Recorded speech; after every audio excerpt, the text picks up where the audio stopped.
Yeah, yeah, yeah, yeah, yeah, yeah. All right, we are live on YouTube. We are live on YouTube. How's everyone doing today?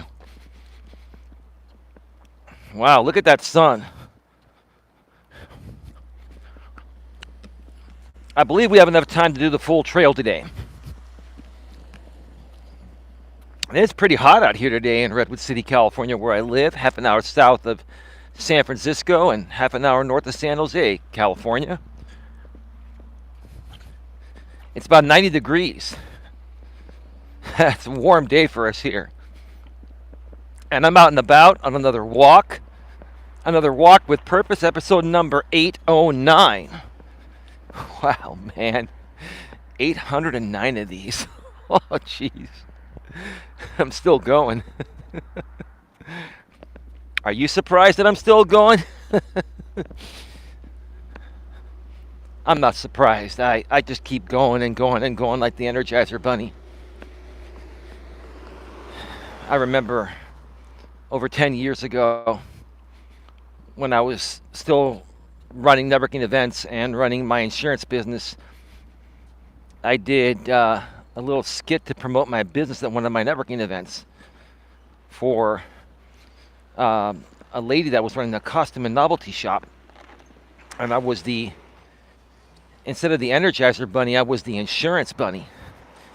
And that video is still publicly available on, I think it's my original Elias Melas channel from 2009. I'll share the link to that video on the community tab here on GNA 2, Genuine Live Personal Development.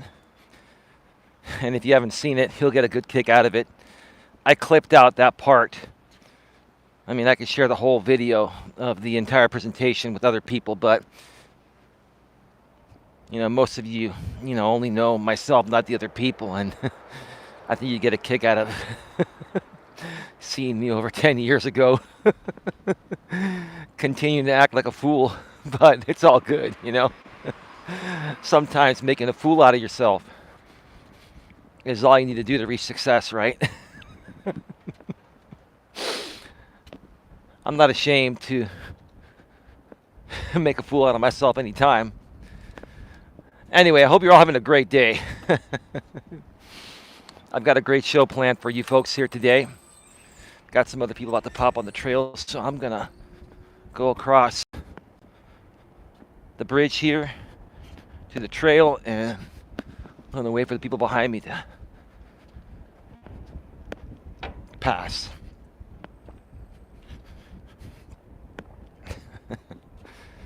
This is going to be a great show because I just say it's going to be a great show.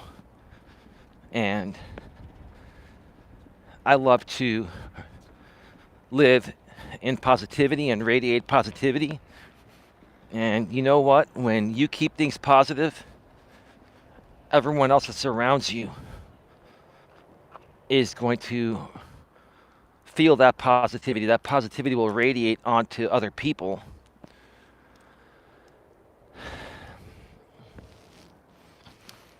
Okay, so the couple went on the other side of the trail. Let's get going here.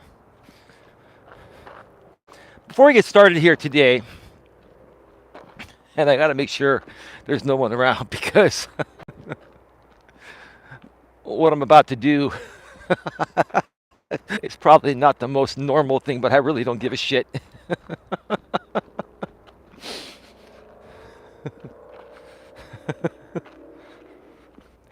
So I'm going to dedicate my girlfriend, Dawn, a song.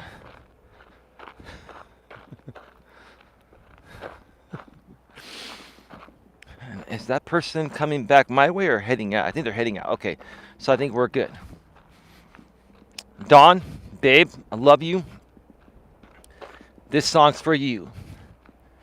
I'm not the type of guy who can take a broken heart, so don't ever leave. I don't want to see us part.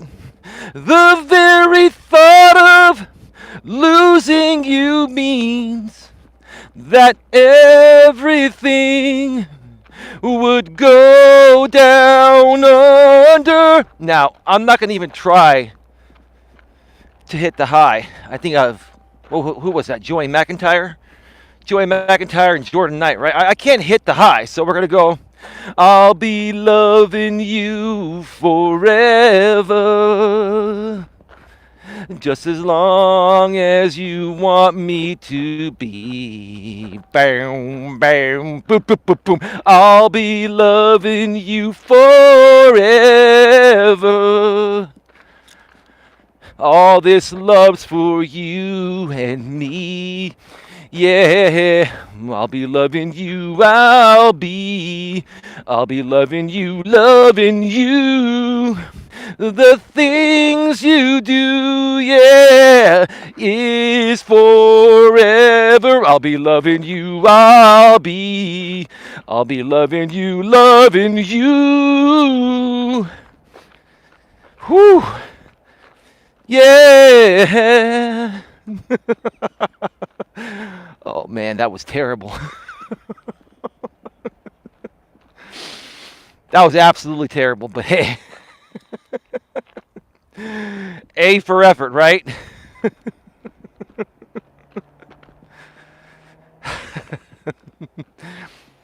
And they call them NKOTB, right? Well, before that, they were the New Kids on the Block, right? New Kids on the Block. And then they changed to NKOTB because people started getting lazy and started saying shit in acronyms. And nowadays, we live off these acronyms, right?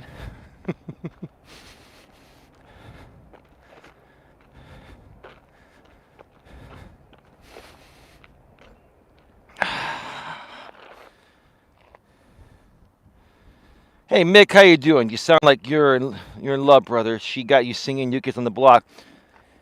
Yeah, you know, I went out on the limb, bro. Of course I love my woman, dude. The only time men do stupid shit is when they truly love their woman, right? So the way you know that a man is truly in love is when he does dumb shit, right? No, not bad dumb shit, good dumb shit, like singing her a love song from the 80s.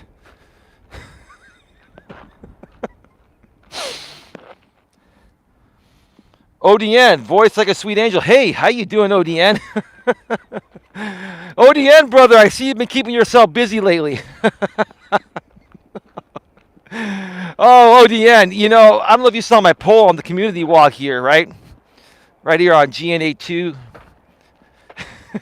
Genuine live personal development. I don't know if you saw my posting. In life, what you put out, you get back. I made it a poll.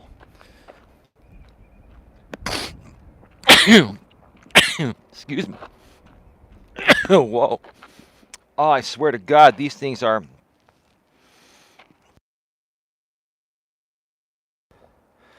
All right, I'm unmuted now. God, I hit the mute button by mistake. Okay, you folks can hear me right now. This, whatever this is growing here is really making me sneeze. I'm really allergic to this shit. And somebody tell me, what is this? Oh my God. I mean, I take Allegra, the Costco version, same thing, made by Allegra, and Flonase, the Costco version, called Allerflow, same thing, made by Flonase. It's the same damn thing. Much cheaper than the brand name. Or the brand label, that is. Still made by the same company. Still, like this stuff right here, what the hell is this? Looks like some 420, broski. No, no, that's not 420. How you doing, broski? Whoo, man. I've been bored in my hotel. Well,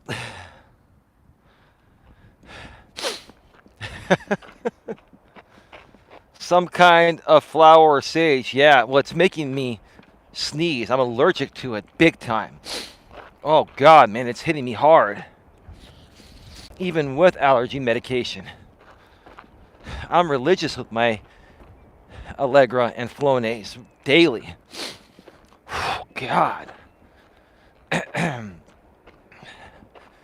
But yeah, I see you've been keeping yourself busy there, ODN. And in life,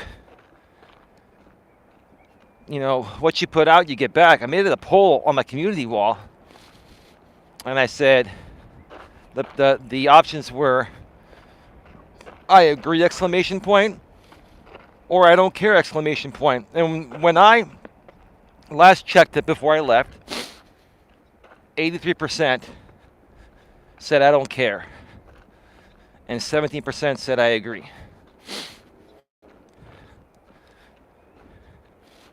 And it just goes to show how many miserable fucking clowns are responding to my poll. You see, those of you, and I'm going to give it to you straight. My name is Elias Melas, but you can call me Eli for short. And I'm the president and founder of the Genuine Networking Association, or GNA for short. And listen, I'm a very professional person, and I treat people the way they treat me. I treat people the way I'd want to be treated. But if you do dumb shit, then I'm going to say you're doing dumb shit, and you're a moron, you're an idiot, and you're a loser, and you're a miserable fucking clown is what you are. You're a miserable clown, right? When you select something like I don't care regarding such a positive statement, it means you're fucking miserable. It means, like, whether it's me being on YouTube or my postings making you miserable, or you're just miserable within yourself because your life is not going the way you wish it would be going, right? Or you're struggling in certain ways when in the past you weren't struggling as much, right? If you continue to respond to polls like that and stay in that negative mindset, you're going to continue to become more and more miserable, and you're going to sink into depression if you already haven't started sinking into depression, and you're just going to lose it all. You're on your way to losing it all.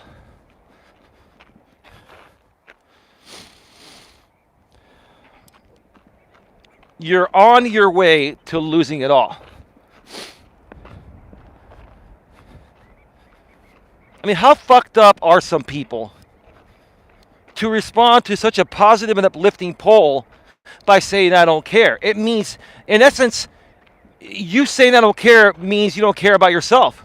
You're not bothering me. You're just showing me who you are, right?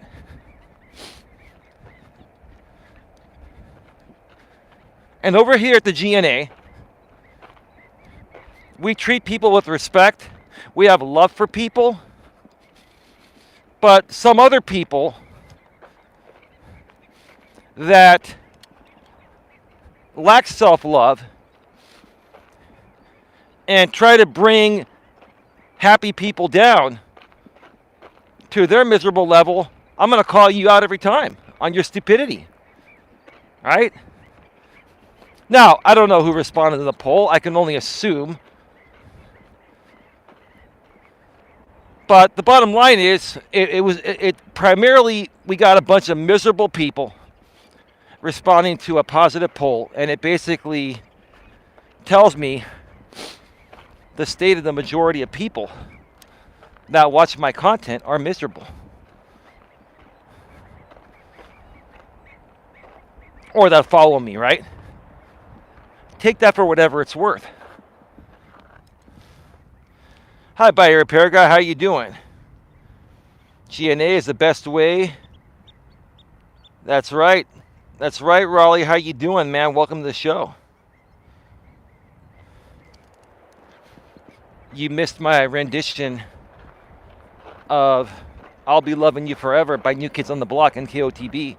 that I did to Don earlier. You're going to have to go back and check out the replay because the DVR is turned off.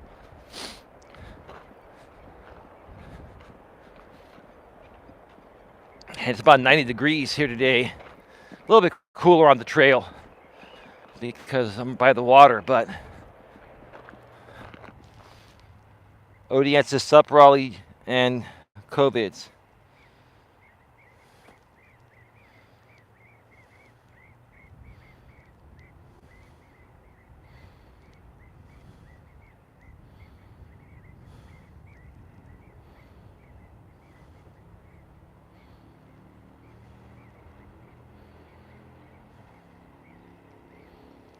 Rewatch it, LOL, I should put all your songs together, make you an album. Yeah.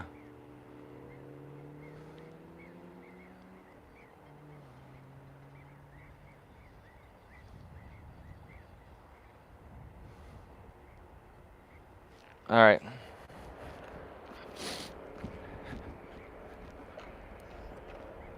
Anyway, give me a second. I'll be right back.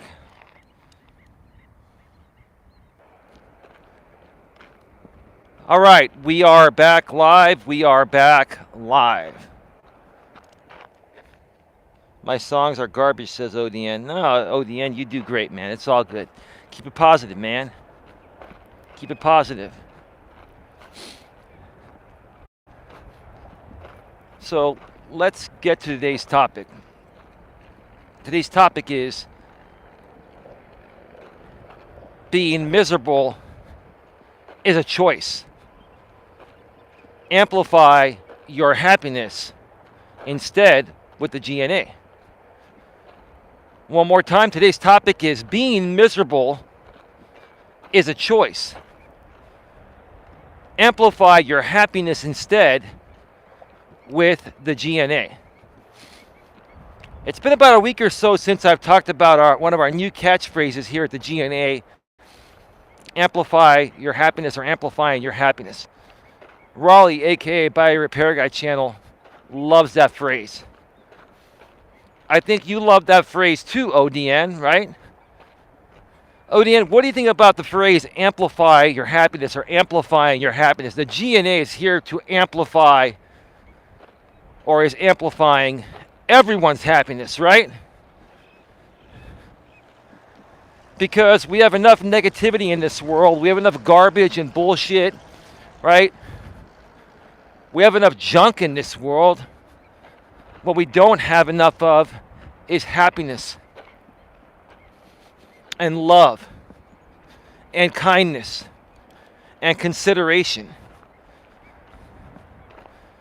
You know, growing up, you know, in my teens and my 20s, people were very considerate, and even probably until my mid-30s or so, I noticed people were more considerate than they are nowadays. The last 15 years,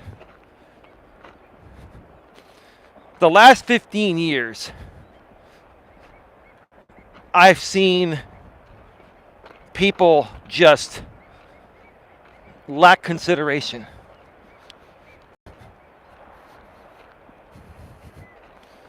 And lack taking other people's feelings, wants, and needs specifically into consideration, right? So about 15 years ago is when I saw this trend start to shift, right? What started happening 15 years ago? The first iPhone was released. Now, it was nothing like these phones are today. It didn't start getting really good until the iPhone 3G. And then, you know, Android started to come out with their Samsung Galaxies and stuff, and that became the competitor. It's always been the competitor to the iPhone. I really think that the smartphones are overly consuming us to such a degree, to the point of where we've lost touch with reality. We're constantly more concerned with what's going on our smartphone screen than the people surrounding us. or just people in general, right?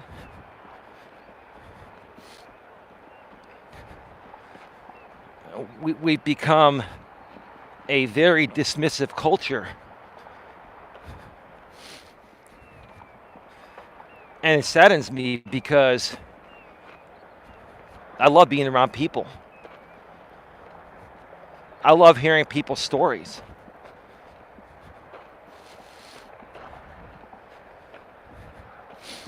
And, I just love sharing happiness with other people through my happiness and their happiness, right?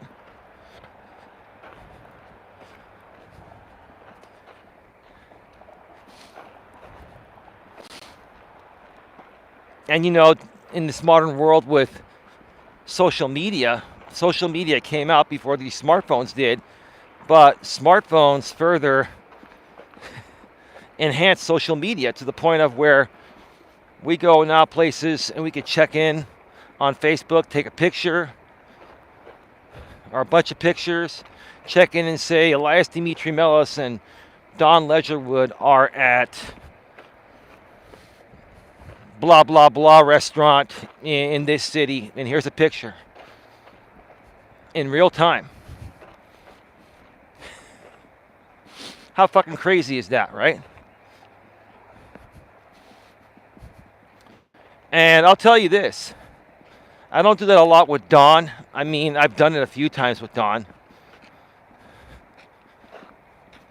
When I was dating some of my exes, I would always check in. When I was running networking events, I would always check in because every time I would check in wherever I was at, my entire network would see it. And it kept me relevant to them in the newsfeed. And I needed to keep myself relevant to keep my events going, to, run the events and connect with more people, and we all do business together. I was like obsessed with checking in. I used to be obsessed with checking in on Facebook all the time, to the point of where, after a while, whoever I was with during that time would start to be like, wow, do you really have to check in everywhere?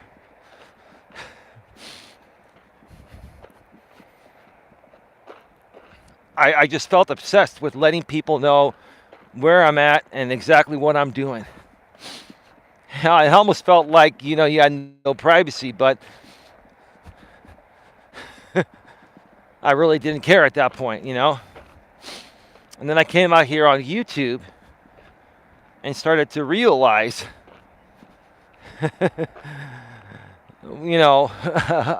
importance of privacy, because now it's been hard to just step away and hide without people knowing what you're doing or assuming what you're doing, right?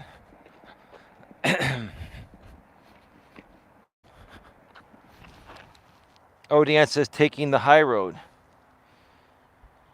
Taking the high road on what, Odian? More specific, man. More specific, please, broski. Broski. How did you come up with that phrase, broski? Did it just did somebody start calling you that in your younger days, and you just kept it, or did you just start calling people that out of the blue?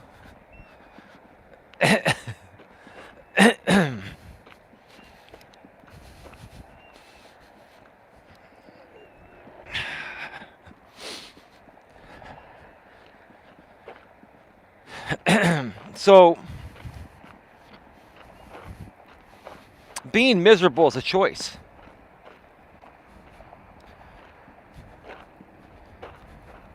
It's a choice to be miserable.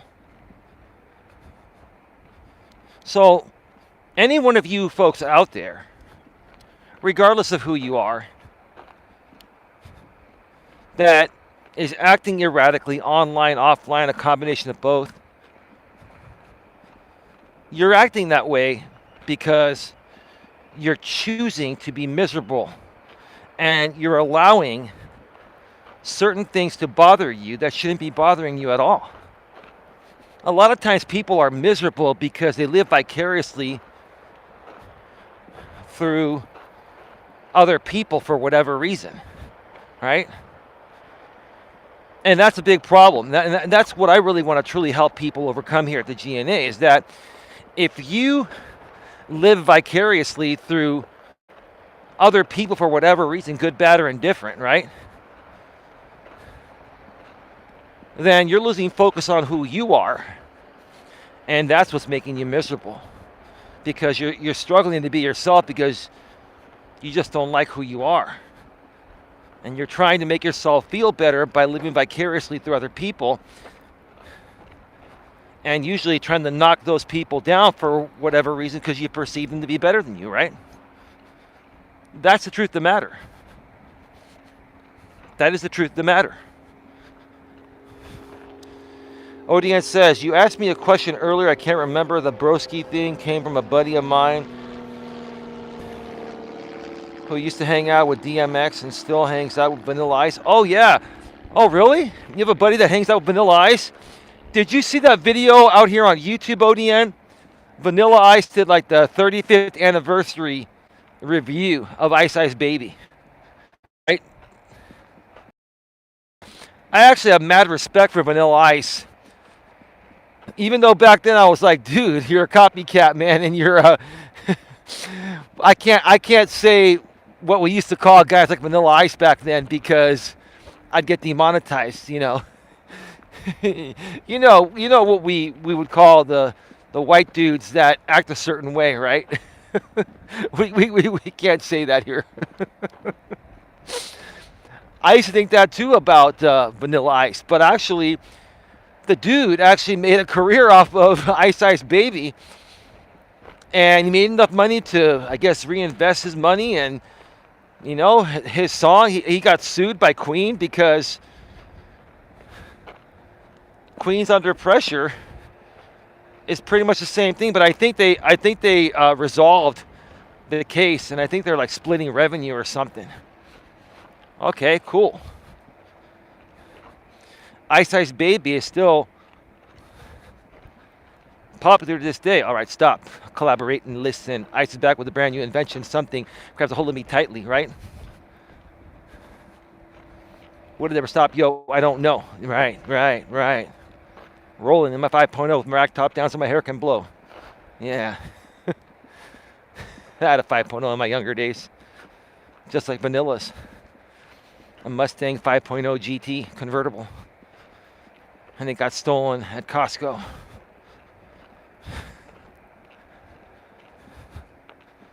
And then I bought a newer one. It was a used Mustang I got 3 years old for a very good deal with very low miles, like 30,000 miles, 35,000 miles. Was just a really good car. And that was back in the days before they started putting chips on your keys, and now they put, you know, the chip is on your fob, and you need that to start your car. You can't hotwire these new cars anymore. You need the electronic key code, which is, you know, typically on your fob, you know, on your keychain. Or some of the first cars used to have the key, the bigger, fatter key with the chip, right? Typo, he used to. Yeah, I do have a friend who hangs out with Vanilla Ice. He used to hang out with Earl Simmons a lot as well. I have a picture chilling with Bill Clinton in my road trip documentary nobody notices ever. Dude, that's awesome. You know, ODN, you know, dude, how about we do an interview about non-drama shit and talk about your experiences of the people you've met? Like, why? I understand you've got some investment in other things out here on YouTube, and it's fine. That's all good for you, man, right? It's all good. And I was looking to try to find you on Facebook today, and I couldn't find you. I'm gonna look again. I don't know what happened. Are you still under your Cole account on Facebook, dude? Let me know, because I got to find you so we can keep in touch behind the scenes. And I can add you to the groups, too, because the groups would love to have you in there. You bring a lot of energy to it, man.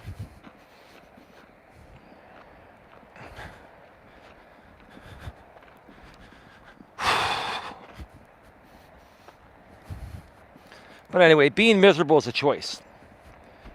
It totally is a choice, right? ODN says, I talked to Alex Jones a couple times, and I did a short little interview with Sam Cedar from MSNBC. I'm also friends with Linda West. How'd you meet all these people? Did you meet these people through isn't your mom like a journalist or something? Wasn't your mom like a journalist? Or didn't she write for a newspaper or something? Your mom had some pretty good contacts, right?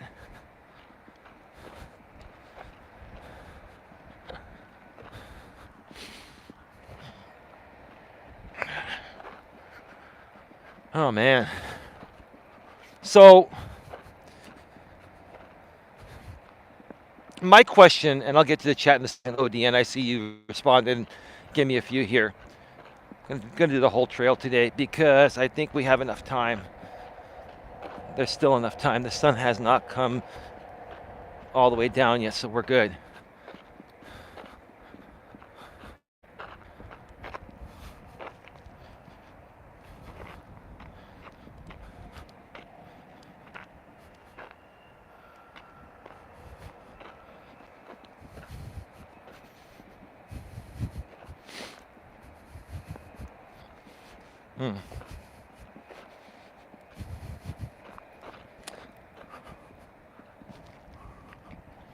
Oh, by the way, Bill, and you know who you are. I'm mentioning you because I'm going to give you an opportunity to save your Rumble.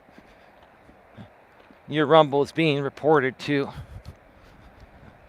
And copyright is being filed there too, Bill. So you may want to just go your separate way, man. You're already having issues with your YouTube channel. Just go your separate way, dude. There's nothing here for you, all right?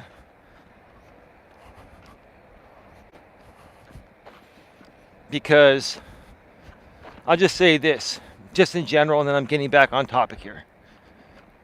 Okay? A lot of people are going to be dealing with copyright issues with me lately, or soon. Legitimate copyright issues. So, unless you want to be a part of that, Bill, keep doing what you're doing. Now, I'm only assuming what you're doing right now, but that's okay, Bill. Whatever. It's all good. Just like that. What a turn of events. ODN says, my mom has writings in the halls of Congress. She just hung out with the dude who wrote Napoleon Dynamite not too long ago. My grandfather was Harry Frank Adams, the coach for the Montana Grizzlies, and they named the Adams Center after him. He was in World War II and World War II, a storm, the beaches of Normandy in the Big Red. Okay. Yeah, okay. Yeah, that makes sense, man. So you guys, your family met a lot of important and noteworthy people that did a lot of great stuff, man. That's pretty awesome, man. Yeah, ODN, would you be open to doing like maybe an hour or two, interview to talk about this? We'll do it pre-recorded, and then we can do a premiere chat.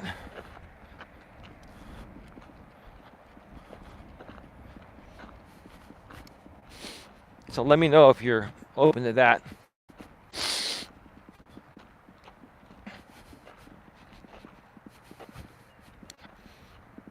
So we're going to go the whole way today.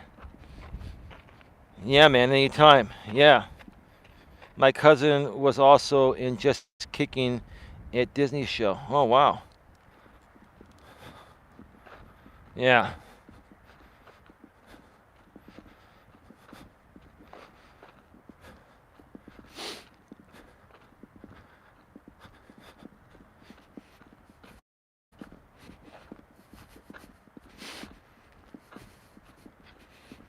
Yeah, I just want to make one more comment that to you folks out there that think using Rumble is a safe place to put copyrighted content that you don't want removed, You ask your buddy, Mr. Disabled Guy, what happened to his rumble a few months back. That was courtesy of me. So, if you don't want that happening to you, then just do your own thing, okay? That's all I'm going to say. Fair warning. I'd rather have you guys stop because it's a lot of work for me to report all this stuff, but if I have to report it, I will. That's the only reason why I'm mentioning it, is because I'd rather not do the work to report it, but if you force me to, I will. So your choice.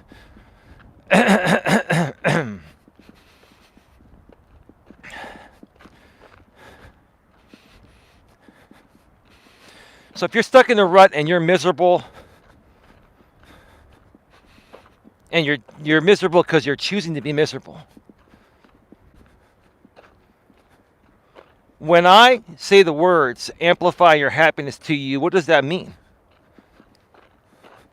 Now, forget about the fact that those words are coming out of my mouth. Just think about those words independent of me. If you're a miserable fucking clown, and you're watching this, right? Think of these 3 words independent of me.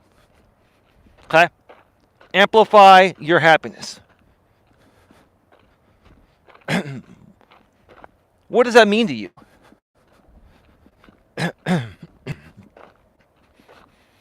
Would you prefer to be miserable or would you prefer to be happy?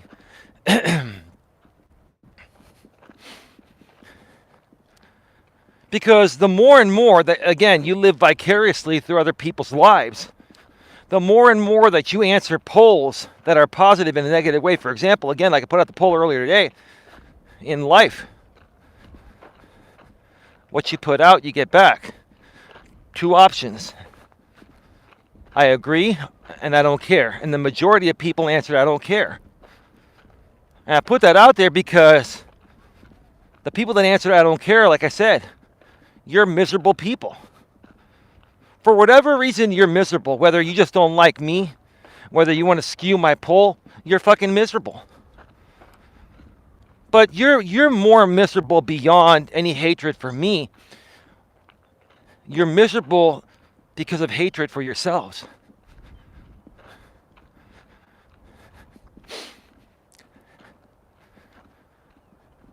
So why do I think a lot of people are stuck in a rut or stuck in a miserable state? It is because they hang around with other miserable people that validate the current state they're in as normal, right? Think of it this way. You have a group of 50 miserable people. Normal people can tell they're all miserable, right? We all know that they're hanging out together because misery attracts company, right? You are who you associate with, guilty by association, right? Like attracts like, right? So miserable people attract other miserable people, right? But see, those miserable people in that group of miserable people, this is an example, right? They're all validating each other that they're not miserable, right? They're all looking at each other and saying, well, I know deep within I'm miserable, but because there are 49 other miserable people here, we're all normal. No, you're not. No, you're not. You're stuck in a rut. You guys are in what I call a massive codependent relationship, right? And it's really weird because I've seen over the last 6.5 years out here on YouTube, and this is just an example in general. Raleigh, this is a general statement here. I'm not specifically stating anything or anyone, right? I've seen a lot of these groups of miserable people formed on YouTube, and none of these people have anything in common besides being miserable.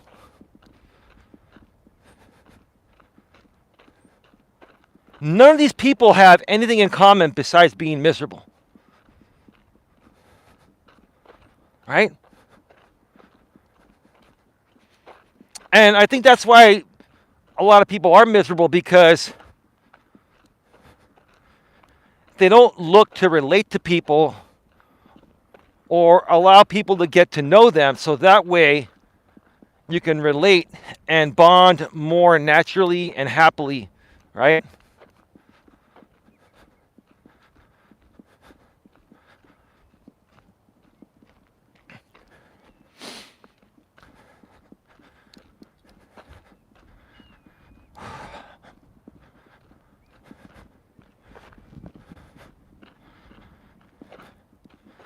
Got a few people on the observation deck, so I'm not going to go up there today.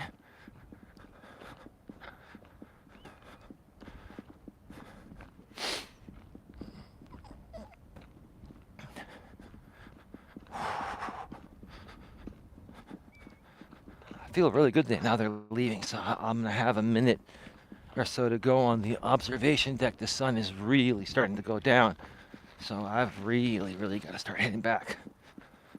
We're ahead of yesterday, though, so it's okay. And if I have to use the front light of the iPhone, so be it.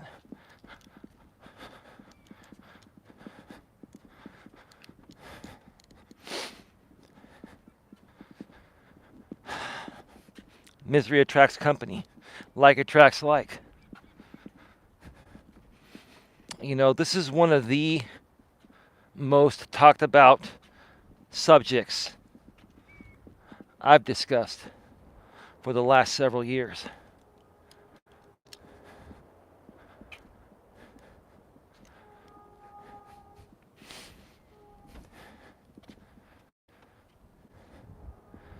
I'll tell you, you know, if it wasn't for YouTube, like social media, some people have said, okay, YouTube is not a social media site. No, YouTube is technically considered a social media site. YouTube TV is an entertainment service.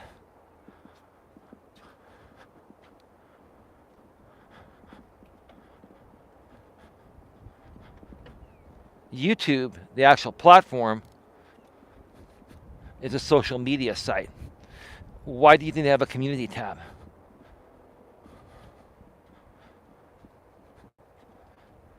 A community tab is to socialize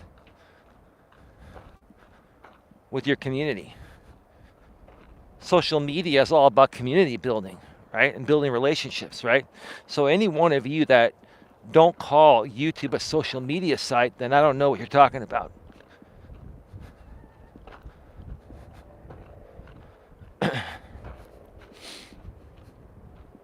And you can make YouTube whatever you want it to be. You can even do audio only stuff on YouTube. You can do videos without ever showing your face. You can do AI generated stuff nowadays, which is oh man, I've seen some really dumb AI stuff. I'll tell you that. I've seen people try to do AI stuff on me and then say, "Oh, there's no AI in this video." Okay.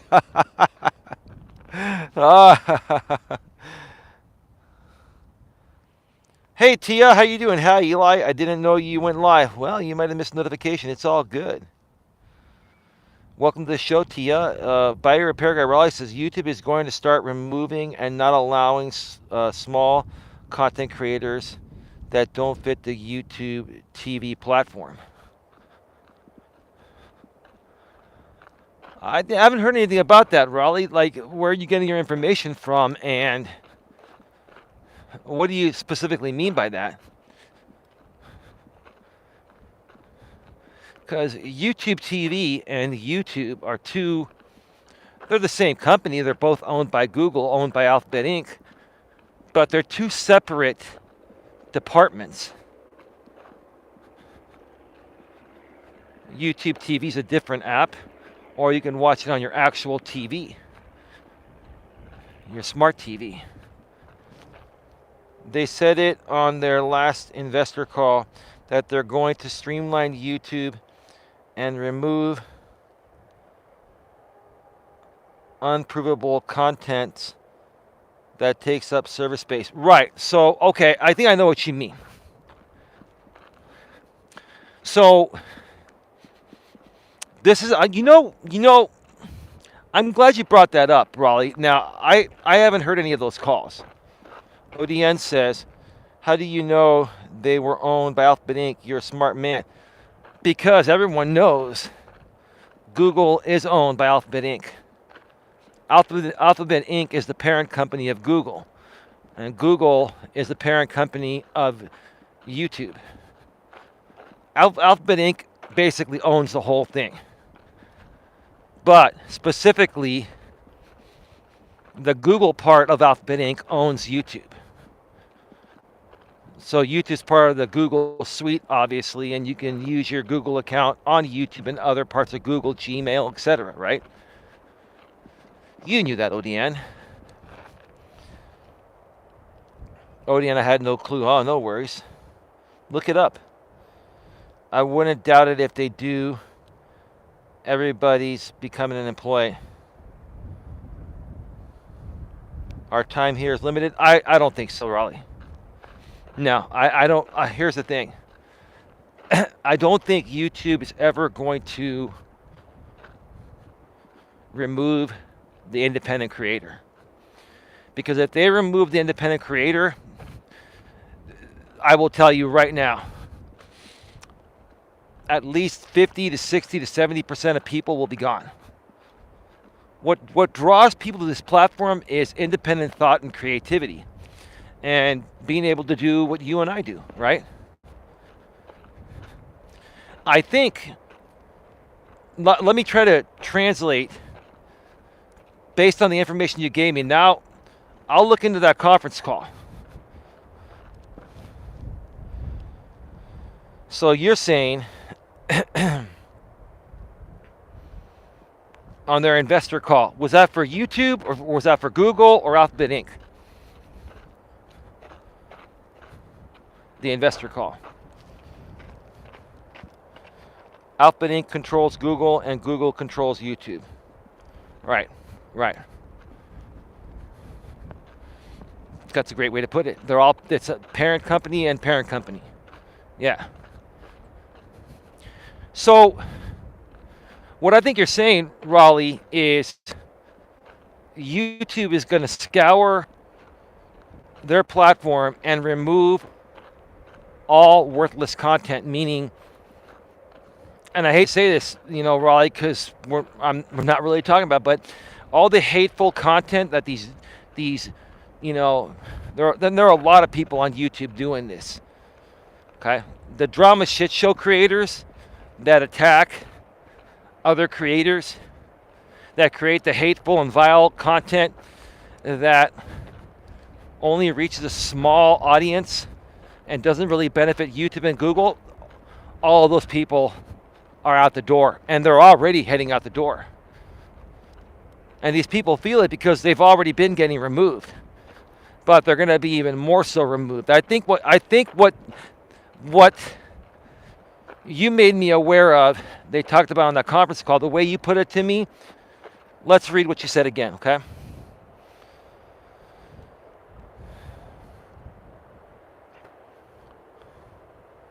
They're going to streamline YouTube and remove unprovable content that takes up server space. Right. So basically, garbage content like, I'm going to attack another YouTuber on the internet, and that's all I do. Now, if you talk about another YouTuber every now and then, that's not a problem. But when you do what some of the people we've been around have done for years, just constantly attack people over and over and over again, different people all the time, that's not content that people are going to search and find. That's a waste of server space, and also those people are violating the terms of service all the time. Wow, Raleigh, that's hard to believe. By your paragraph, YouTube TV is now more profitable than Comcast and Dish TV put together. No, you're right. I heard about that too. YouTube TV is one of the more profitable cable and satellite providers, even though they're streaming. Now, DirecTV is still there, but they've lost a lot of revenue. More people are going to streaming over the dish or the cable. They're cutting the cable, and they're going to streaming. But no, you're right about that. But you want to know what made YouTube TV what it is now is the YouTube platform, and also the fact that they now have exclusive rights to NFL Sunday Ticket when DirecTV had it for over 35 years or so. And whoever buys NFL Sunday Ticket for $2 billion a year, it's going to lose money initially, but in the long run, they're going to gain new subscribers. In the long run, it's going to be a win-win for YouTube. It was a big win for DirecTV. But now a lot of people left DirecTV because they can no longer get Sunday Ticket. I'm still with DirecTV, and I don't have time to buy Sunday. I used to have NFL Sunday Ticket in my younger days when I would watch football every Sunday all day, and I played fantasy sports. I just don't have the time to do that anymore. And it's also expensive. I think it's like $400 a year now. It used to be $300. I think it's $400 a year, $400 a season.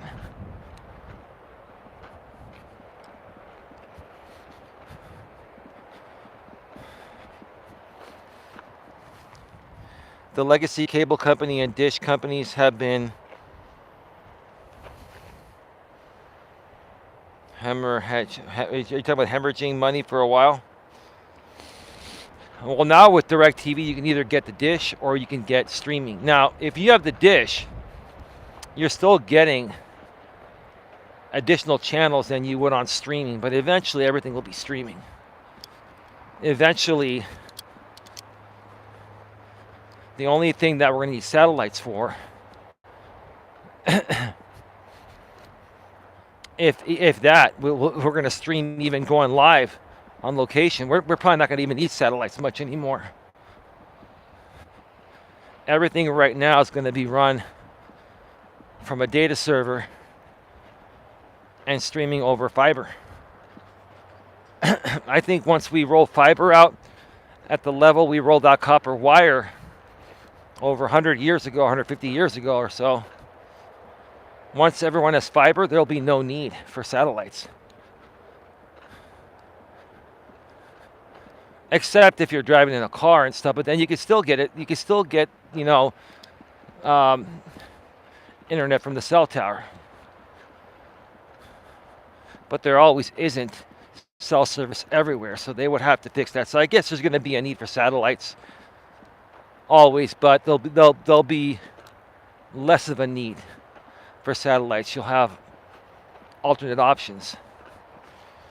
I have 1,000 up and 1,000 down, so I stream DirecTV. So Dish is in the yard. Yeah, I still have the actual dish. No, I like having the actual dish because, again, for the time being, you can still get many more channels than you get on the streaming service. You get a lot of them on the streaming service, but on the actual satellite service, you get more channels. But again, Raleigh, you're right. Eventually, it's going to all go streaming through fiber. But you made a good point. YouTube's going to continue to clean up the platform and get rid of, channels that are not profitable, or channels that blatantly violate the terms of service and are just wasting server space. And I'll tell you this, Raleigh, it's been interesting because you and I have seen people over the last several years that were creating certain types of content, and they were very successful at it. but over the last year and a half to 2 years, I don't know if you've noticed, like YouTube is coming down hard on those channels. So you're right. All of those channels are on their way out. It'll clear server space. It'll save Google and YouTube a lot of money. At the same time, it'll keep the platform safer, cleaner. And again, well, the integrity of the platform. The integrity of the platform will be maintained because I firmly believe that YouTube has a level of integrity to maintain. And they're realizing that there's a lot of crazy shit happening on their platform that is detrimental to their platform. It's also losing them money by costing them server space. Now they're making profit, but they could be making a hell of a lot more profit. And dealing with less issues, dealing with less flags. If they just get rid of all these people, what they would need to do, in my opinion, Raleigh, is get a group of 10 employees led by one manager or supervisor. And between now and the rest of 2024, pay these people $100,000 each to surf the entire platform of YouTube, and anything that they see is just out of whack, just fucking remove it. Just hit one button and your channel's been terminated due to a terms of service violation. That's all they'd have to do. And they get rid of all that wasted server space, it'll more than pay for those salaries, right? Well, it's being used for the wrong purpose. You're right, Tia. More so, what do you mean by that? Tia said, I had DirecTV. We always had problems with the weather. If you live in an area that has excessive rain all the time, or if you have very tall rain clouds, the tallest rain clouds can temporarily block like DirecTV and Dish Network satellites. Now for us, it very rarely affects us. But that's the cool thing about streaming, is that it's not affected by weather. As long as your internet connection is working and your power's on, you're not losing a satellite signal.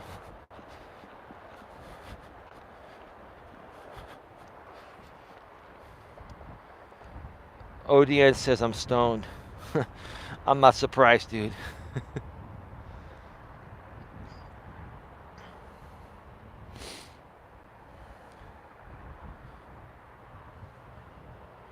No, Tia, it's actually not hard to believe that YouTube TV is doing that well. It's actually true. I'm actually happy for Team YouTube. In my honest opinion, I think the two or the three best, maybe the four best providers. I'm going to give Xfinity some credit. Xfinity is a good cable provider. It's just their cable internet. It's fast, but it's only fast on the downstream.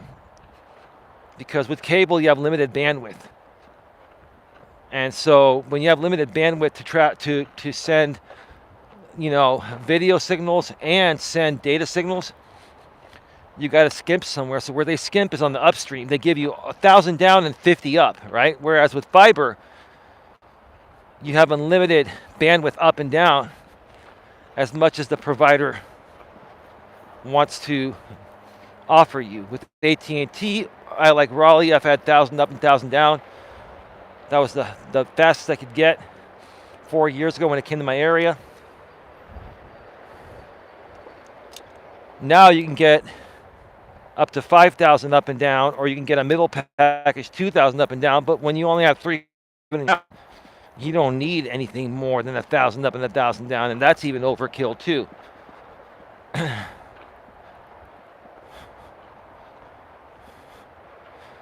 over here. I think it's a great move on YouTube's part. Yeah, absolutely.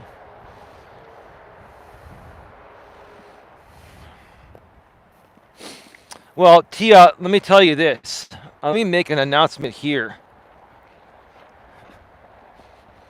I was going to hold off on making this announcement, but eventually, maybe sooner than you think, either later on this year or the beginning of 2025, around there, the GNA myself, because I am the GNA. I have a registered fictitious business name, a DBA, Elias Melas, DBA, Genuine Networking Association, GNA, LLC. We are an LLC as well. Okay. What I'm going to try to do is become a part of YouTube's Trusted Flagger program. Now, they don't call it the Trusted Flagger program anymore. It's called like, I forgot what they call it now, but it used to be called the Trusted Flagger program. People know what I'm talking about. So, I'm just, working on a few more things here. Getting some things in order. And then I'm going to end up applying to become a trusted flagger, because organizations can apply, especially organizations that are about positivity and keeping people safe. That's exactly what YouTube is looking for.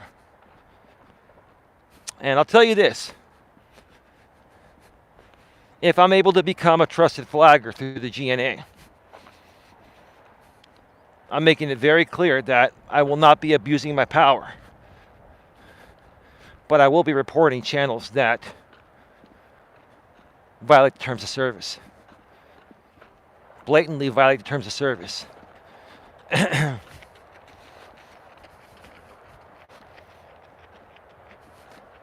I've already looked into it. I know what the requirements are, and based on the requirements, I feel I have like a 90% or greater chance of getting in. Now, if that is the case, we're going to have to maintain our status by, accurately reporting channels, because if you're a trusted flagger, I forgot what they call it now. I'll update you folks on the next stream or so. If you're a trusted flagger,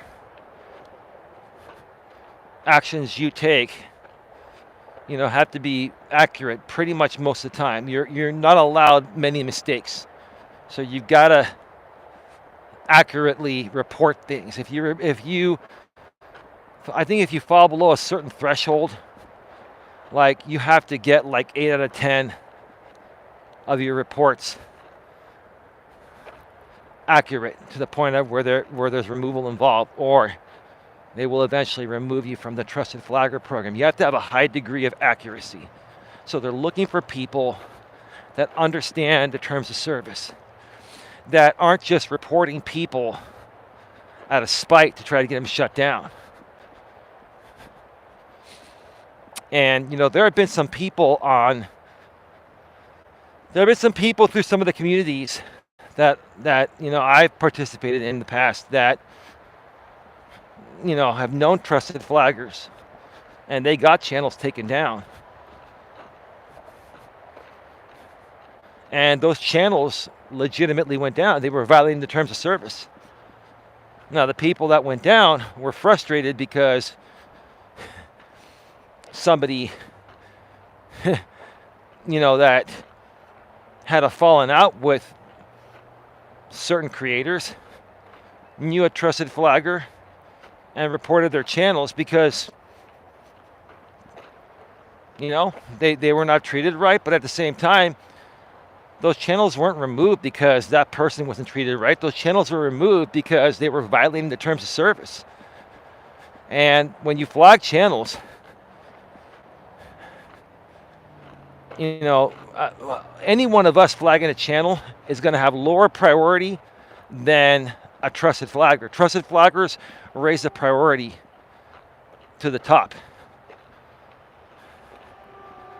So if you and I flag something, depending on the severity of it and the backlog of flags, it might not get seen for a week or a month or 2 months. If you're a trusted flagger, that gets seen typically within 24 hours or less. It gets escalated. And that's why they have those people, because YouTube can't afford to sit there and just watch everything all day. They rely on members of their community that are trusted to report solid violations. So that's what I'm looking to get into. Good for you. You understand a lot about YouTube. Hope it works out. No, I hope so too, because here's the thing. This is part of where I've wanted to take the GNA. The GNA, part of the Genuine Networking Association, or GNA for short, TIA, Raleigh, ODN, and anyone else that's here, is to protect people from bullies, cyber bullies, just bullies in general. They call it bullying and harassment now, which includes cyberbullying. Cyberbullying is the online version, bullying is the in-person version. But more so nowadays, people are cyberbullied, right? And the FBI is involved. The FBI is in charge of, bullying and harassment. But the bottom line is they don't do anything until it's too late. Like, unless somebody gets injured or dies or something, they won't step in. So there needs to be an intermediary between YouTube and the FBI, like a liaison in the middle that says, hey, I understand what's going on here, and I have the time and resources, and this is what I'm doing through my organization to help this good cause become a better cause, right? Typically, it's like non-profit type of work, and that's eventually where I want to take the GNA. At least part of it, I want it to go non-profit. Now, we're not going to go non-profit for a while because we need to have more funding and resources, but eventually that's where we want to go. So there's a lot in the works. Yes, you should definitely be the liaison between YouTube and the FBI, GNA all the way.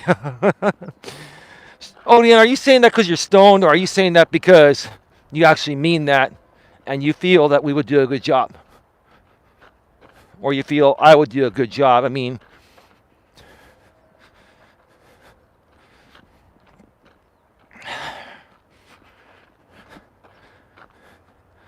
I think it is a great idea, Detective Eli. Well, it's not about being a detective, dude. It's about keeping the platform safe.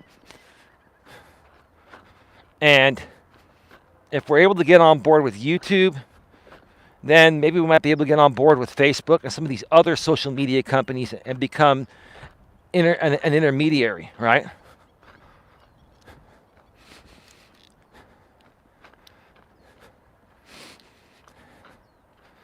Not everybody is meant or has the intuition to pick up on things that are out of the ordinary. Like, I can spot bad stuff very easily, especially on YouTube. I know exactly what violates terms of service and what doesn't.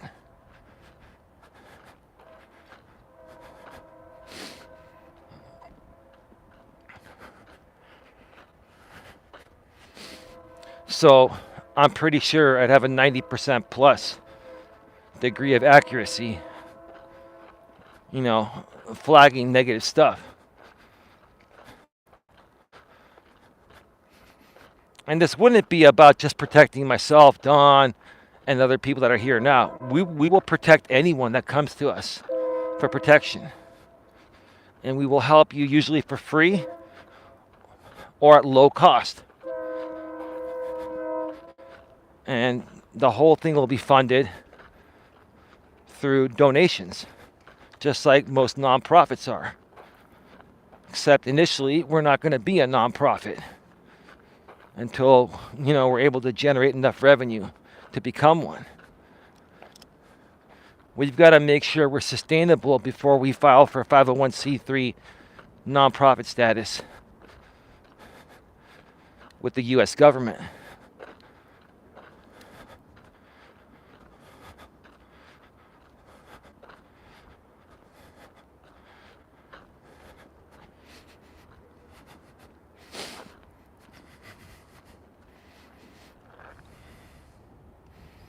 Is there a train Going by you somewhere, I thought I heard a train. Yes. Yes. Actually, the train is, it runs north-south. The train is literally, you see the freeway right there? The train tracks are about half a mile west, half a mile that way over the freeway, and then half a mile once you go over the freeway, that's where the train tracks are at. So yes, we live a mile and a half from the train tracks in the beginning of the Redwood City Hills, and at night we can hear the train. If our windows are open, it just echoes. It's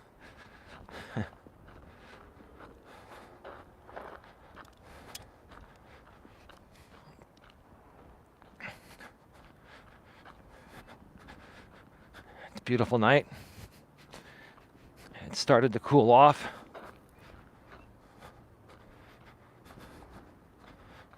It's been a productive day for me. I had to make a few business calls today regarding the GNA.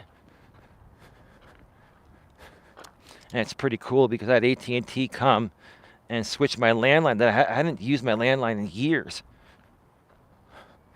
But I switched it from going over copper wire to going over fiber. So I got the digital phone, saved a lot of money. Same phone. And it's cool. I have my 20-year-old Panasonic 4-line speakerphone that has extended 2.4 gigahertz handsets. Now they make 5.8 as well, which are a little less resistant or are more resistant to like interference. But anyway, it's still a good phone. And when you're on hold for a couple of hours and you're working on stuff, you just put it on speakerphone. The cool thing about using your landline when you're waiting on hold is it's less likely for the call to drop. Like cell phone towers have a tendency to drop calls every now and then when they get overloaded. If you're on a landline, you know, where it goes directly either from the copper wire or from the fiber line to the central office, to the switch in the central office, the only thing that would cut you off is the power going out. Now, the only good thing about the copper wire is that if you had an older phone that didn't require power, if your power went out, you could still make phone calls with a landline. But those phones are pretty much dead. Every phone has typically power now, all the newer phones. But anyway, your landline phones, when you have to be on hold for a couple hours, are much more reliable and far less likely to drop a call while you're waiting in a queue, right, to be answered. So that's another reason why I still kept my landline number. I switched it over to digital, and it's all good.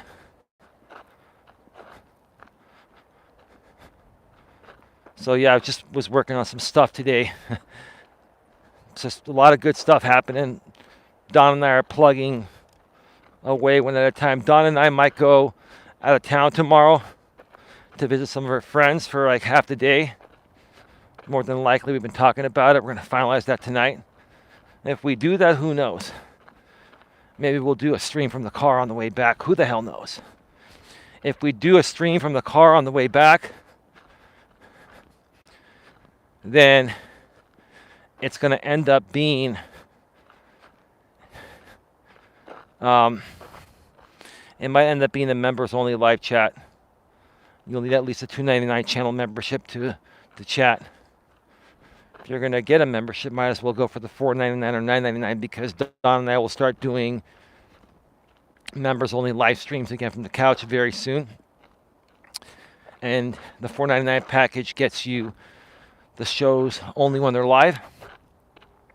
If you want the replays to the current live show once it ends, or any of the past replays, you'll need to go with the $9.99 package.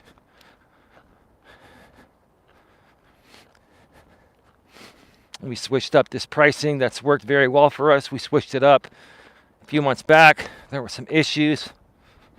We resolved those issues, and things have been they've been doing all right since, so it's all good.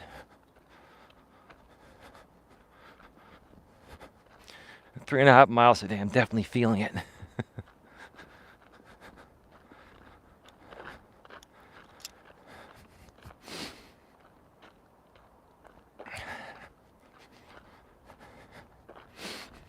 I think a lot of people that are struggling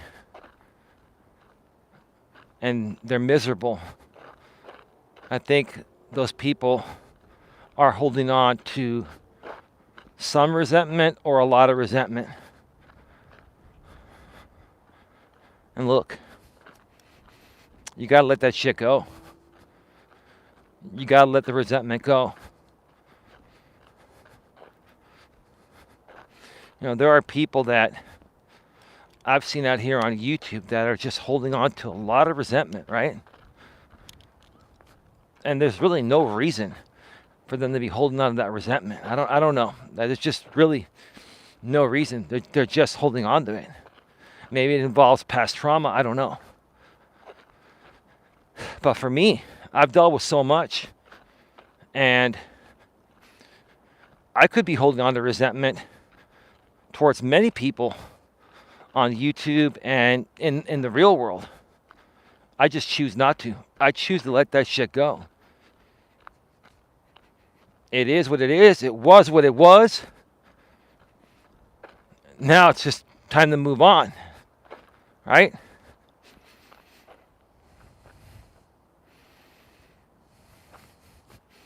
A little birdie. That must be a hummingbird. The jackrabbit on the trail up there. As I get closer, it's going to run away. There it goes. It's running away.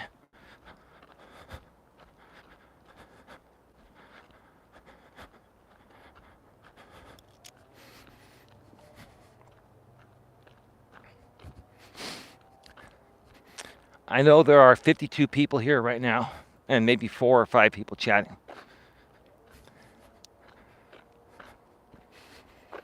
If you truly enjoy watching these shows and you're able to chat, please don't be afraid to chat. Some people are afraid to chat because they're thinking that they're going to get attacked by a certain group of people.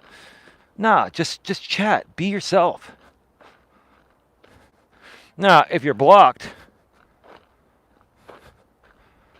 and you're here to watch out of just curiosity because you've been following hateful content on me for years, then I don't understand what you're getting out of this. Maybe it's entertainment to you. Maybe there's nothing better to watch. Maybe you're just that invested in the story. Whatever the reason, that's fine. That's all good.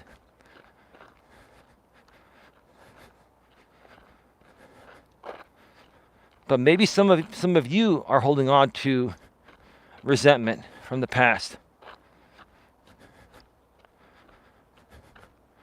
Every one of you has made mistakes.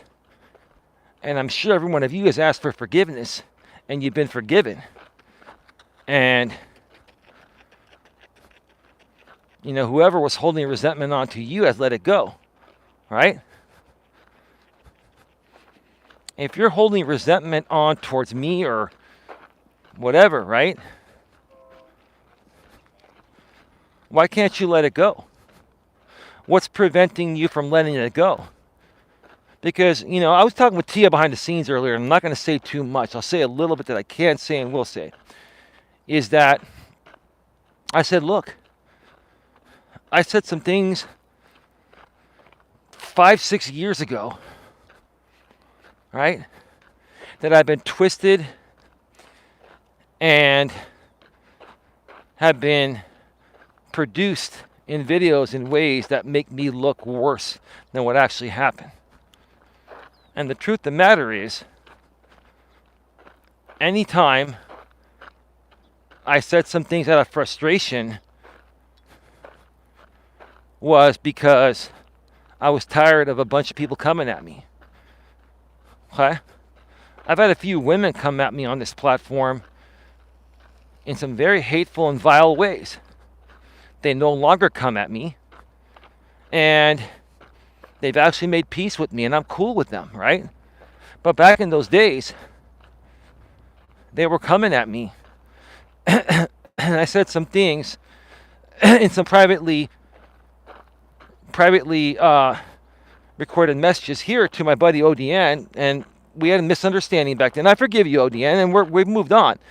You put out some stuff that was private between you and I, and that's okay.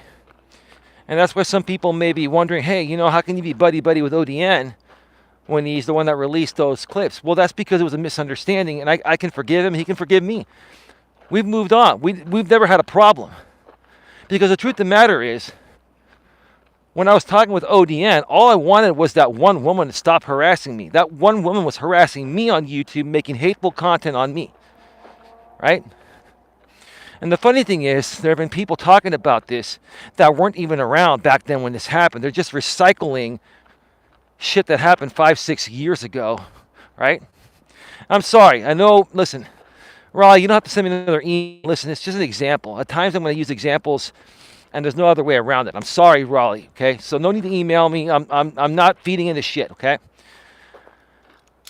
But what I'm saying is that, look, hey, I'm not perfect. I've said some things I didn't mean. But everything that I said was because I was being attacked, and I just wanted people to stop. And I said things that came off worse than they were meant to come off, out of frustration, because a lot of people were coming at me for no reason. Well, there was a reason. I'm not going to get into it, and the reason was not my fault. I overreacted. I lost my cool because these people knew how to antagonize not only me, but many others as a source of their content, right? And make it very clear to anyone that's coming across videos where people are trying to paint me as an untrustworthy person and stuff like that. Don't give Eli your PayPal and this and that. No, Tia sent me a PayPal the other day. I have no desire to look into her or look where she lives or whatever. I have no desire to do that. Hey, one day, who knows? One day Tia might want to meet Donna and I. We might meet in real life, and then I'll say, hey, where do you want to meet? You want to come to our house? You want us to come to yours? And then we'll exchange information then. But I don't have any desire to go into the PayPal and see where she lives or whatever, right? I don't care. The one time I looked was when a man that was talking about me every day, rebroadcasting me every single day for many months and wouldn't stop. He sent me a 1-cent PayPal and then sent me another 1-cent PayPal. This dude was fucking with me not only online by reusing my entire content, right? But he also was trying to mess with my PayPal. So I went in there and took the information and did some research, and I found out who he was. And I reached out to him and another buddy of his that I won't mention. That dude's still around today. He knows who he is. And we had a conference call. I said, hey, look, I know who you are, Joe buddy. I know who you are. You got a wife and a kid, and you've got your business. And you're messing with my livelihood. And I'm not going to dox you. I'm just saying, look, I now know who you are. And if I need to defend myself legally, I can. So do me a favor. Leave me alone. Move on with your life, and that's it. I've never once abused anyone's information. But people try to paint me that way. Okay? If people are going to mess with my livelihood or yours, you have the right to look into them and find them and deal with them in reasonable ways. If you want to go legal, you'll know the information to go legal. If you want to try to reach out to them and resolve stuff out of court, no problem. Oh no, here's the same dude again. Mr. Security guy with the cop lights.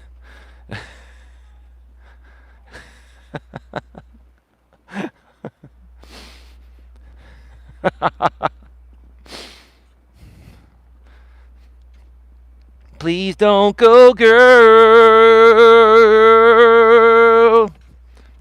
You will ruin my whole world. Bam, bam, bam, bam. Tell me you'll stay. Never ever go away. I love you. I love you. I guess I always will. Girl!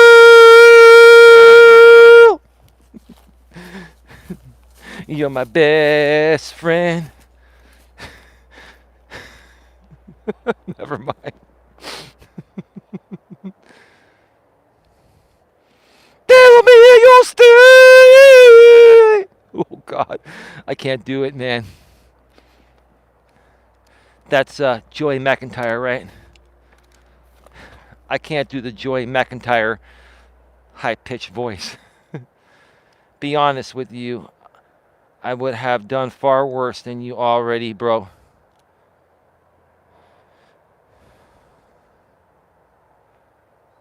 Or what are you talking about? If you were in my, are you saying if you were in my shoes?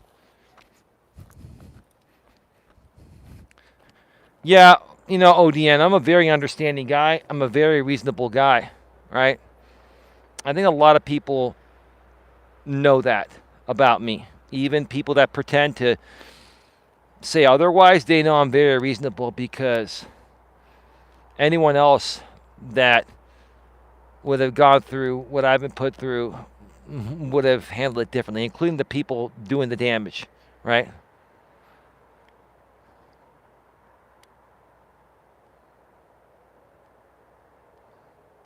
Dude, they don't got anything on you. I understand, man. All right. All right. We're back live. We're back live. Yeah, no, I understand that, ODN. I understand that. That doesn't matter. What matters is that, ODN, the only thing that matters is the fact that there's an audience of people that was built to not like me. And that's all it boils down to. I keep saying this time after time, but it's not a big deal.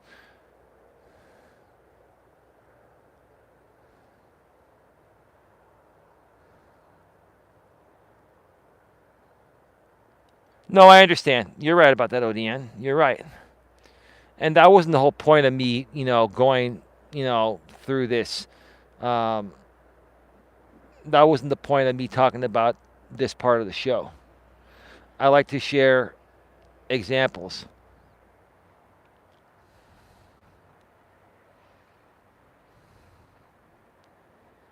TS says I talk to the person first. I don't listen to some spreading hate.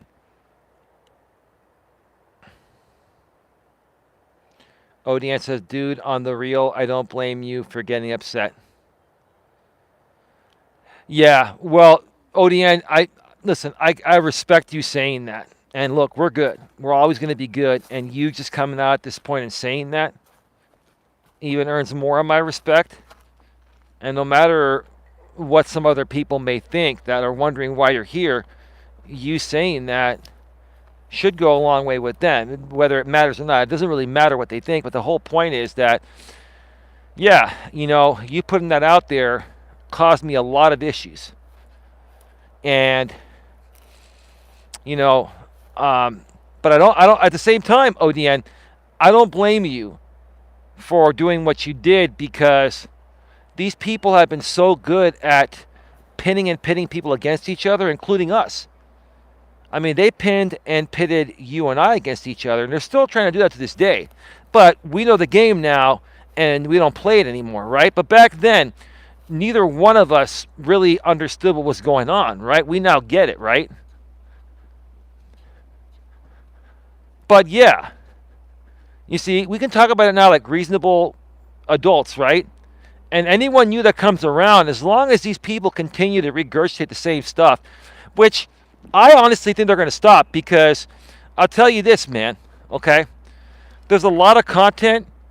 There's a lot of content that they're not going to be able to upload anymore because it's blocked in YouTube's system, Okay? There's a lot of content that is not going to be able to be uploaded anymore because, again, like I said, it's blocked in YouTube's system, right?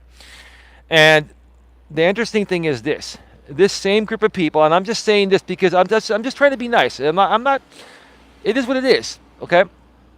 This same group of people had lots of, not you or myself, but there were other people outside of you and me, ODN, that have come at some of the main creators of this group, right?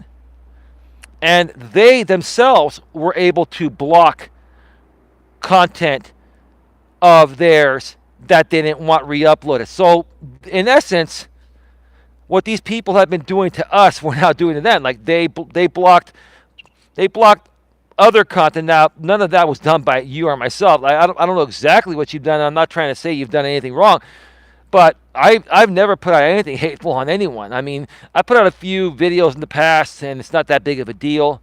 And people, realized it was me. It's not a big deal. But I've never tried to defame anyone's character or try to make something up. All I've ever done is take clips of what people actually said on live streams and said, hey, listen for yourself.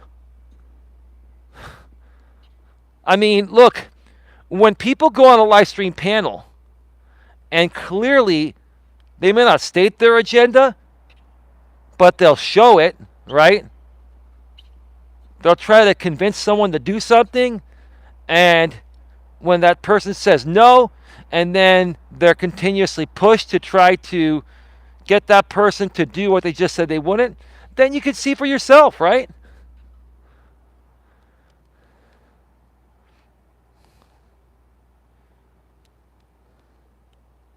They don't like their own words. If you collect all the things people have said of them and then show it on a live stream, they would get upset. Of course, and it's not a big deal, man.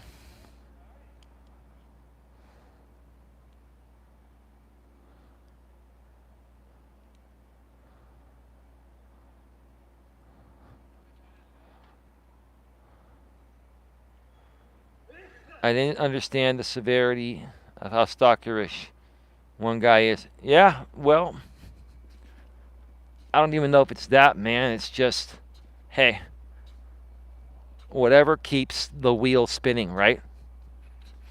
I'm going to wrap up by saying this, ODN. All this boils down to is the wheel's been spinning for 6+ years, right? But the wheel has started to slow down a bit. And the wheel has almost become stagnant, right? Right? The wheel is barely spinning, right? So right now, what I think is happening with many creators, not just this group, but many groups, is that they're trying to leverage every last bit that they can before their content doesn't work anymore. I'm gonna make a statement right now. I think that Mr. Beast has 1, maybe 2 years left before he becomes irrelevant. How many more things can Mr. Beast do that are crazy, that haven't been done before, that are going to make him tens of millions of views and make him millions of dollars in ad revenue? And the amount of time and energy and effort it takes for him to make these videos, it's crazy. I respect you for sharing this. You have been honest and open. That speaks for itself. Are you talking about ODN, Tia? ODN says, hell yeah, it speaks for itself. You could be the next Mr. Beast. I don't want to be the next Mr. Beast. All I'm saying is that everything has a shelf life, and you can only do the same thing so many times before it gets old and nobody tunes in anymore, right? So all I'm saying right now, ODN, is there are a lot of creators and lots of different types of content that has, run its course, right? Now, as far as personal development content and all that stuff, There can never be too much of that because what I do involves me motivating and inspiring people on a daily basis. Let me come over here real quick so you guys can see me. Let me come under the light, okay? Now, there is, how do I say this the right way? There's only so many times you can mention the same personal development aspects, right, before they start to get old. And I've recycled stuff over the years, don't get me wrong, everyone does. But the difference is this, is that when you're there for people to hear their stories and to show support emotionally and spiritually and mentally, right? Right? What I do on these live streams is I give people a place to come to, if not every day, almost every day, and just share what they want to share, ask any questions. Let's talk about it. Let's get it off our chest. Let's work through it. And then enjoy the rest of our night, right? You come here, you get comfort, you get support emotionally, mentally, right? Spiritually, right? You're welcomed, you feel important, right? If someone's done something wrong to you, you can come here and we will open our arms and help you work through it. We support you. This is what we do here is support people in real time. That's the difference. That's why what I do here is never going to go away.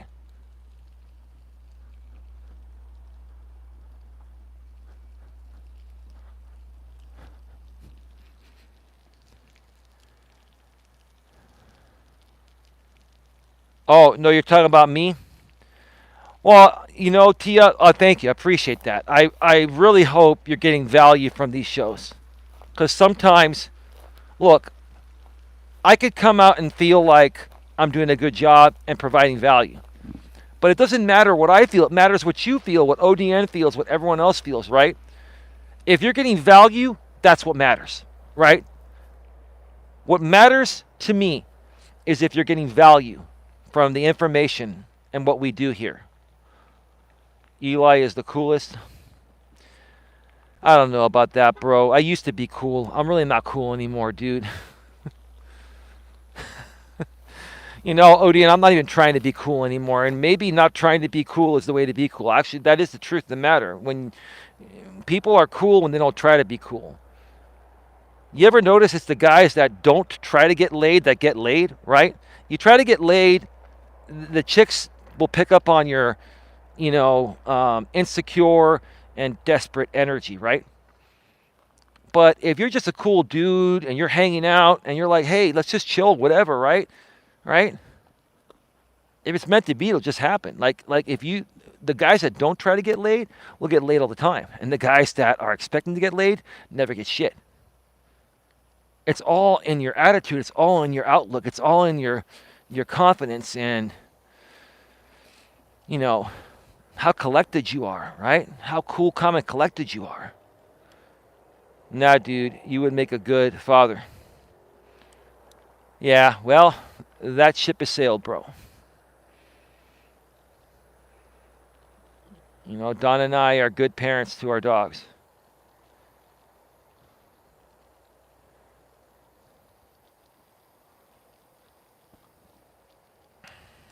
Final questions, folks. Final questions, comments, concerns.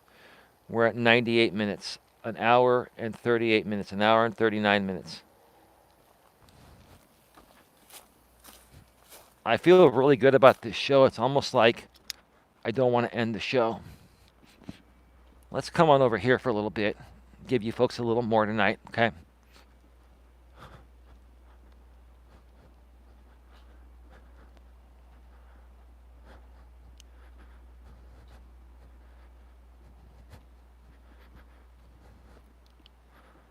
The villas.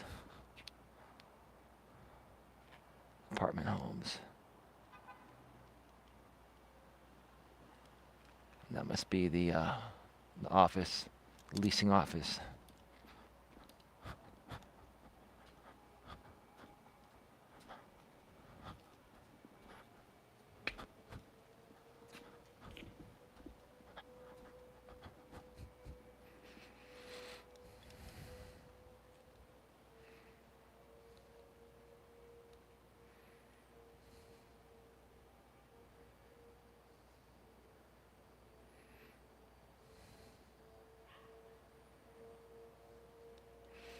a beautiful night. Can't complain. TS says, you seem a bit more mellow and you are talking about such relatable issues. Yeah. Well, I will tell you this, Tia. You can thank Don for that. I'll speak publicly on this, and I just don't give a fuck about what some people think. Some people have chastised Don for relating to Casey Anthony. I never said Don picked a side. I think Casey's innocent. That's my opinion. Love me, hate me, be indifferent, I don't care. That doesn't define who I am. It's just my opinion on that situation. Dawn hasn't made an opinion yet. She was more so leaning towards innocent. She's not sure. But what Dawn said, watching the Casey Anthony documentary on Peacock, actually inspired her because here's the thing. You stupid ass fucking people, right? Listen carefully and don't take me out of context because you always do. Or Dawn out of context because it won't work for you otherwise. Dawn is not saying that Casey is innocent or guilty. What Dawn is saying, regardless of what happened, Casey's been dealing with a lot of backlash with the media, with people, and she's basically ignored that and turned her life around and has made something out of herself, right? Whether she's innocent or guilty, we're never going to know. But she was exonerated, and she's still been dealing with all the garbage, but she's ignored it. And, she's got a good job, and she looks decent. And you know what? She's living her life. That's a lot more than I can say about many other people that are complaining about this situation. It's all good. Whatever. It is what it is. I'm not trying to upset anyone. I don't hate anyone. Dawn doesn't hate anyone. We don't hate anybody. But some people just take things way out of context for content, right? Or maybe it makes you feel better to take us way out of context. But here's the thing. Dawn was inspired by the way that Casey turned her life around. It has nothing to do with Casey being innocent or guilty. It has to do with her being exonerated and her getting backlash for it. And Dawn's saying, wow, she worked through all this and she's still working through it. And it gives me hope. And so what I'm saying, Tia, is that Dawn's attitude over the last week or week and a half or so since we saw that documentary has changed. She has a lot more self-love. And that radiates off to me. And you see me a lot more mellow. It's because my woman's a lot more mellow. I love my woman. And I'm really proud of her that this made a difference. And again, this has nothing to do with whether, I think Casey's innocent or not, or whether Dawn thinks Casey's innocent or not. This has to do with the fact that she was exonerated by a jury and she had to deal with backlash. It's about Dawn is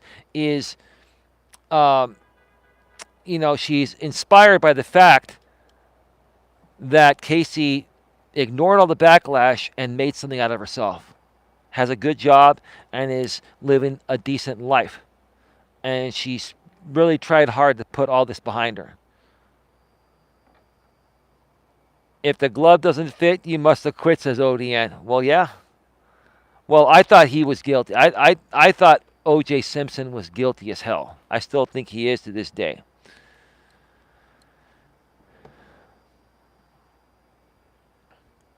Because O.J. Simpson never showed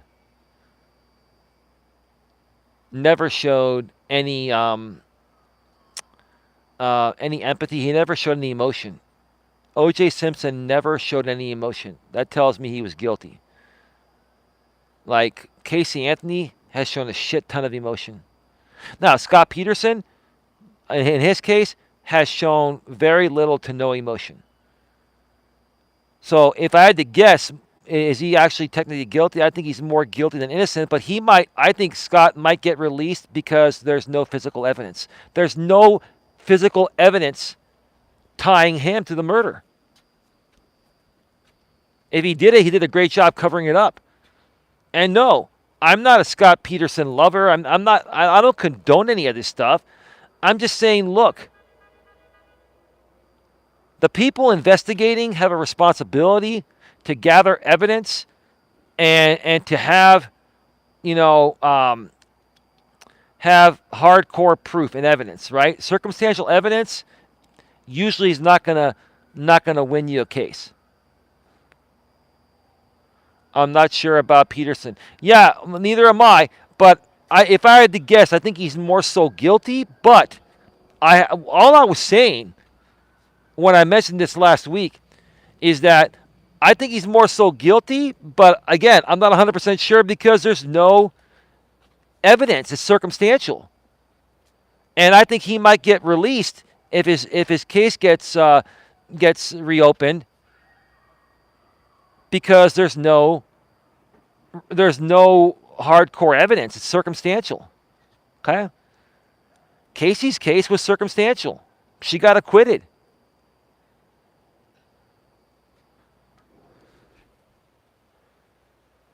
I honestly do think that the glove thing that Johnny Cochran did back then is the only reason why O.J. Simpson was acquitted. I think O.J. Simpson is guilty.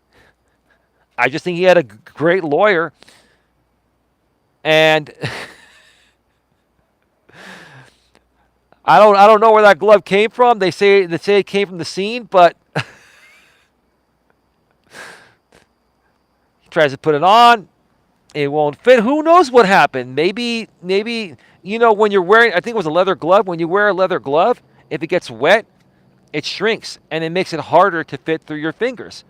But maybe OJ's fingers were in it initially. But then it would have been tested for fingerprints. Well, back in those days, DNA wasn't really a big thing. And there probably really weren't any fingerprints in there. But yeah, if the glove doesn't fit, you must acquit. I will never forget that shit on court TV, man. If the glove doesn't fit, you must acquit. I feel bad for O.J. Simpson when he got all that backlash, too. I understand. Yeah, the problem with Simpson, in my opinion, dude, was the fact that he didn't show any emotion. Casey Anthony has shown a ton of emotion. A lot of emotion. A lot of emotion.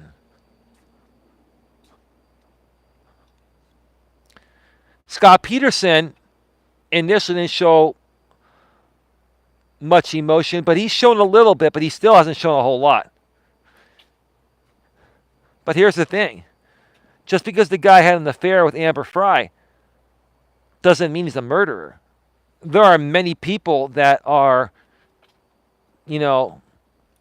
creating infidelity in their marriage.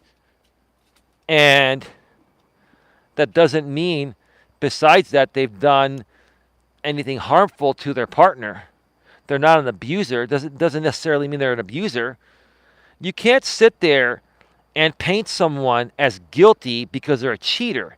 Yes, are they a piece of shit? Yeah, is Scott Peterson a piece of shit? Oh, yeah. Absolutely he's a piece of shit for doing that. But that doesn't necessarily make him a murderer. Do I think he did it? More so, yes. But, hey, without any evidence, what the hell? Well, without any evidence tying him to it. There is evidence, but the evidence is not tied to him. I'm stating my opinions. Let me ask you, ODN and Tia, before we go off the air, okay? Before we go off the air, let me ask you this. Are my opinions really that far-fetched? Do you have problems with my opinions? I know we may disagree, but do you think my opinions make me a piece of shit in the way I present them? Or do you feel they're just my opinions and we can agree to disagree respectfully and move on. I'm just curious to know. No, I hear what you're saying, bro. No, not at all, says Tia. So yeah, so that's all I'm saying is that this has been a good show because a lot of these people try to paint me as, I can't believe that came out of his mouth. Oh, wow, there's a lot of tumbleweed there. I can't believe that came out of his mouth, and, wow, this dude is really psychopathic and crazy. No, I'm just stating my opinions, just like you are.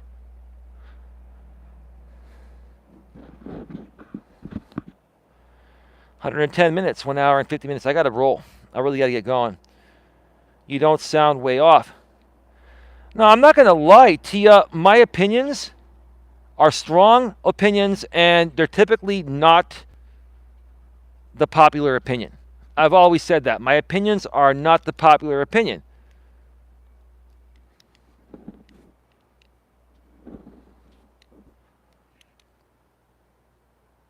Gabby Petito is my biggest conflict. Well, let me share my thoughts on that one more time before we go off the air here, Tia. Here's the thing. Gabby Petito did not deserve to die. Okay? She did not. I don't condone murder in any capacity. All I was saying is that she antagonized and took advantage of Brian Laundrie. She used him as a cameraman. She used him to build her social media presence. And in the middle of the trip out in the woods, that's where the movie depicted it, the Lifetime movie. They could have been anywhere on the road. They're on the road somewhere in the middle of nowhere, and after this guy has done everything for her and he's built her this big social media presence, she shuts him out of that, right? And makes him feel like, and belittles him. She belittled him, right? What she did was emasculate him. He felt emasculated. And anytime a man feels that way, it doesn't matter how cool, calm, and collected the man is, it's going to piss off that man. Now, most men are like me that would not snap to the level of wanting to, do what Brian Laundrie did. But he snapped. And all I said was, hey, look, because of what she did to take advantage of him, it was almost like she was asking for it. I wasn't saying she deserved it. What I was saying is that she should have thought ahead and said, look, I'm on a trip with this guy I'm supposedly in a loving relationship with. We're supposed to get married, and I'm using him as my cameraman. I'm using him to help build my social media presence. But now I'm just feeling like I don't want to be with him anymore all of a sudden. After everything this guy did for her and all that, it's hard to get into now. He was seen beating and slapping her in public. She was asking for it, definitely asking for it. Yeah, listen, Tia, I'm going to say this respectfully, and I know we can disagree. It's all good. She did not deserve to die. No one deserves to die. But it's not right to take advantage of a man and then belittle him in the middle of a trip you both decided to go on to tour the world, and then all of a sudden say, okay, well, I'm just not feeling this anymore. It's not working for me.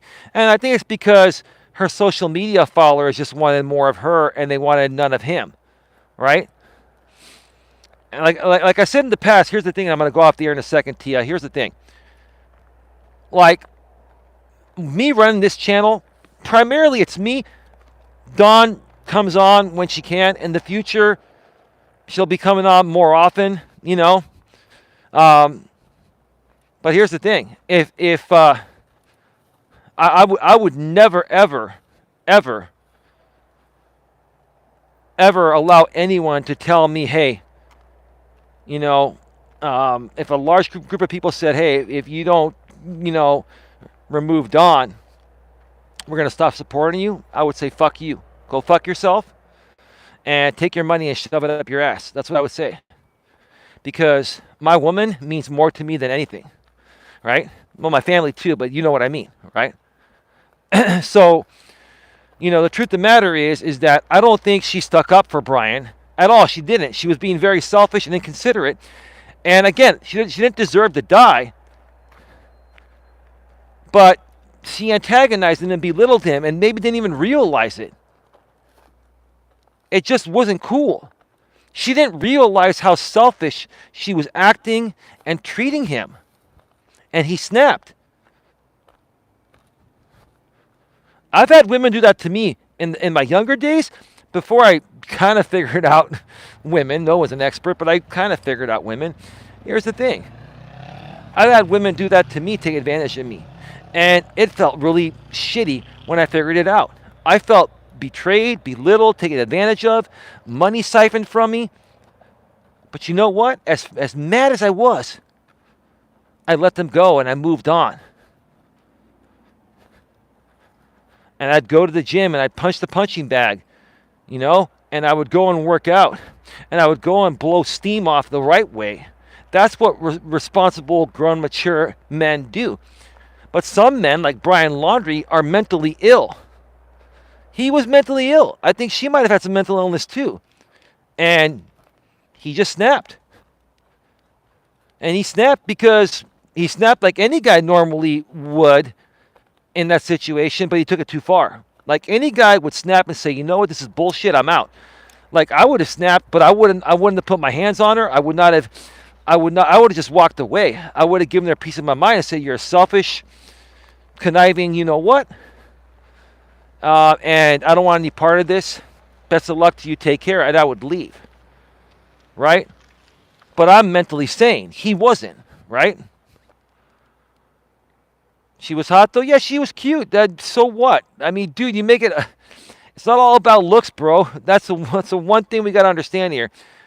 Brian even things out, though he went and fed himself to some alligators. Well, yeah, he took his own life, sure. Sure. I don't condone what happened, and you know what? God rest both their souls. They're both I don't know. She's probably in a better place, and he's probably going to hell for it. I don't know. But it was a sad story. I shared my opinions. And what I'm trying to tell people is this. I'm trying to tell both men and women that don't put yourselves in a situation, don't plan on touring the country and putting it out on social media unless you plan on doing it together. Like Don and I in the future, sad says Tia, yeah, it is. Don and I, over the next year or two, we plan on touring the entire U.S. in late spring and throughout summer for like 3 or 4 months. We want to drive through every state, spend a couple of days in every state, and visit lots of people from YouTube. And now we've been together. By that point, we'll have been together 4 or 5 years. We've almost been together for 3 years. Her and Brian were together, 6 months, less than a year, 6 months, or maybe even less than that, and they decided to go on their own. Maybe it was too soon. You got to take all that into consideration when you do something like they decided to do. Maybe it was too soon, right? Again, these are just my opinions.